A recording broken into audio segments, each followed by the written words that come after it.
Watson, continue getting into this amazing report I'm giving a lot of attention to because it's so important.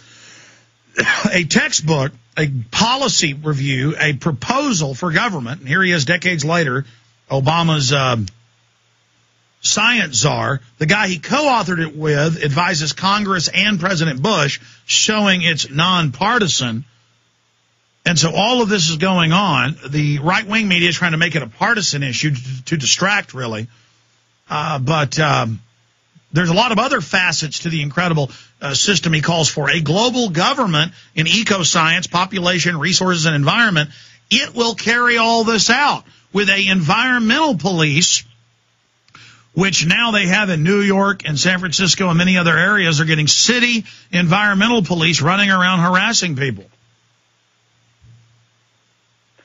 Yeah, I mean, the other main shocking thing in it, after the proposal to sterilise people through the water supply, is under the subheadline involuntary fertility control on page 786, it says, quote, the development of a long-term sterilising capsule that could be implanted under the skin and removed when pregnancy is desired opens additional possibilities for coercive fertility control.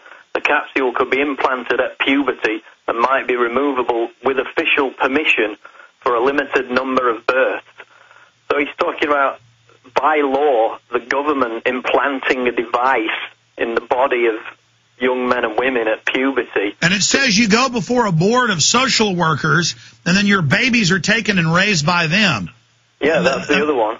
You have to prove that you're worthy of licensing for parenting is essentially what it is. It doesn't matter that they're 5 to 7 times more likely to abuse children, that they're the scum parasite control freaks. I mean, let's put this scumbag up on screen. What is it about all these guys that they want to run our lives, but they can't run their own lives? I mean, they are just such trash. The thing about it, Alex, is the biggest obstacle is people support their opinions. I read a response to a Daily Mail article about the Marie Stopes issue, and it was a woman reasonably outlining the need for government to breed humans like farmyard animals. And this was a woman who was trying to sound reasonable about it, and she was supported by the majority of other people that made these comments. Now, they've got a culturally imperialist mindset that, as he said, has been brainwashed into them.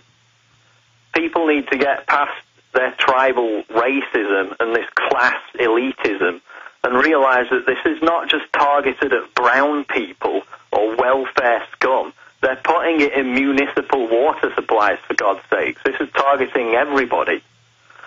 Now, the whole overpopulation issue itself, we've proven that these people were completely wrong in their predictions. I've just read out the quotes from Holdren's co-author in that book. Now, you can have a debate about, is overpopulation a problem? The fact is, would you rather have an overpopulated but free society or a sparsely populated, hyper-fascist society where the government regulates every aspect of your personal life down to the level where they implant a device that prevents you from getting pregnant? Now, well, I'll tell you what else is sick, Watson. There are commenters in your story at prisonplanet.com, your part 2, if folks want to find the first part, which is encyclopedic and very important for everybody to read. If the average American would get as knowledgeable about eugenics and the New World Order and the architecture that the elite have built on a planetary scale, what they've already done to us, their current operations and their future plans, if people were as knowledgeable about that as they were about football or baseball, we'd be in a free society. I mean, this is life and death. And they're in here commenting, saying we're backwards idiots. We're for the welfare scum. You know, we've got to get rid of these people. Hey, dumb racist. You do that through education. You help these people. The Royal Commission on Population, the blueprint for all of this in 49 out of England, declassified in the 70s, states that they actually want to make the third world population swell. They want to get rid of their competition in the West and then call everybody off at the end. This isn't about the earth. It isn't about helping people. It isn't about tough love.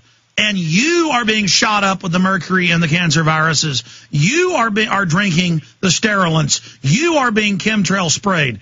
because the White House science chief is announcing that as well. Don't you get it? Again, these are the sickos in the system that feel like they're part of the establishment. And you're not. You're not part of the establishment. I'm sorry, Watson, go ahead. Alex, the fact is about overpopulation, as the figures show, in Europe, in South Korea, in Thailand, places like that, if you modernize, if you improve living standards, population gradually levels out naturally of its own accord. Now, we know that's not going to happen in the third world because this global corporate slave system, needs its reservation. It needs its wage slaves to produce the crap that we consume for pennies on the dollar. That's why the third world's not allowed to develop. It's also not allowed to develop in the more remote areas because, and this is exposed in Durkin's excellent documentary, The Great Global Warming Swindle, third world countries are not being allowed to develop under the guise that they're going to increase their carbon footprint. Again, it all comes back to this. Global warming is hurting the environment in the long run because it's preventing us from having a good environment. It's preventing third world nations from developing, from becoming economically better off, from stabilizing their populations. But that's what naturally. The Royal Commission says. It says we're not going to let them have industrial capacity. We want them to have a people bomb to hold them down and eat up their resources so they don't challenge our hegemon. So it's all a global game of chess. And then once their populations bloom, then we'll use sterilization and disease and war to knock them out in the next phase. And then we're going to go and target our most intelligent here, break up the families in the West so no one can oppose them to the point of where only the elites can even talk. That's what Orwell wrote about because he'd actually worked at the BBC in propaganda. But that's what the elites talk about now. And Huxley talked about it, so did Bertrand Russell, about how the public wouldn't be able to talk. And Paul, a lot of the public now can't really talk unless it's kind of canned things they heard from TV. They've been chemically and psychologically through the educational system turned into like biological androids, and now they're using these biological androids. Me have police uniform. Me take you to camp. Me take your child. Me, And so they've got like brain damaged zombies. Hey, government, authority, official. And we're like, warn everyone, warn them quickly. And the enemy's like, you can't stop us. The planes are spraying and people are drinking goblets of water. And, children all die of cancer. It is normal. I mean, where does it end, Watson? How do we get through to these idiots who think that mass sterilization, forcibly aborting babies and planting implants by government decree in people at puberty is a sensible idea? How could any free-thinking, sane person advocate that? And the fact is this. In Britain, there are couples who haven't had jobs their entire lives. They have 15 or 16 children, and the state pays them for every one. It's this socialized welfare system. Well, they do that so they can point at that and say, we need to socialize everything. You got to have a license to have a kid, so we don't have to pay for that. They brag. It's problem, reaction, solution. They create the crisis and then offer the solution. Their nanny state they created to get control to reduce population actually makes it explode, which is their original plan. You see, this is crazy like a fox, Paul. So how about removing the incentive for people to have 16 kids in the first place? No, they're not going to do that because they want the person that has 16 kids. They're going to put cop uniforms on them, and they're going to be, me take you camp, me drink fluoride, and then they're going to take the vaccines with the cancer viruses and die at retirement, and that's their biological android in their first phase before they go to the robots to enforce for them. This is all stated. I'm serious, folks. Their real enemy is you and I who can actually think. We're the enemy. So they're creating the devil horde of the white trash fluoride heads. You understand, Paul? Yeah, they need to create the problem officer! So they can then introduce the solution. This is a quote from somebody on an article, not my article, but a similar one out of the Daily Mail. Quote, we breed farm animals to produce the best possible stock and kill them when they have fulfilled their purpose. We interbreed pedigree animals to produce extremes that leave them open to ill health and early death. It is only religion that says humans are not animals. The reality is that we are simply intelligent mammalian primates. The world population of humans has increased from 2 to 6.5 billion in the last 50 years.